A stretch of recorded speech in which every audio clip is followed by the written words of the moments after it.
আফান টুকি।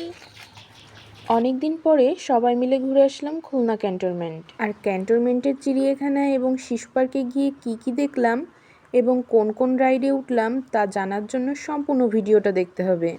যেহেতু আমাদের ঘোরার প্ল্যান ছিল ক্যান্টনমেন্ট জু এবং তার পাশেই নতুন একটি পার্ক হয়েছে যার নাম জাহানাবাদ অ্যাডভেঞ্চার বেইস, তাই আমরা একটু সকাল সকালই ঘর থেকে বের হয়েছিলাম। দুপুরে লাঞ্চ করেই বের হয়ে গিয়েছিলাম আমরা, যাতে সন্ধ্যার আগেই সব দেখে শেষ করতে পারি। এদিকে কথা বলতে বলতে আমরা পার্কের ভেতর পৌঁছে গেলাম। বলতেই তো ভুলে গেলাম, পার্কের ভেতর কিন্তু পৌঁছানোর জন্য আগে টিকিট কাটতে হবে। প্রতি পার্সন টিকিট 100 টাকা করে। পার্কের ভেতরটা একটু তোমাদের সবাইকে একটু দেখিয়ে দিলাম, আর কি রাইড আছে তাও তোমাদের দেখাবো। যেহেতু আমাদের সাথে পিচ্চি বাচ্চা বেশি এসেছে, তাই পার্কটাই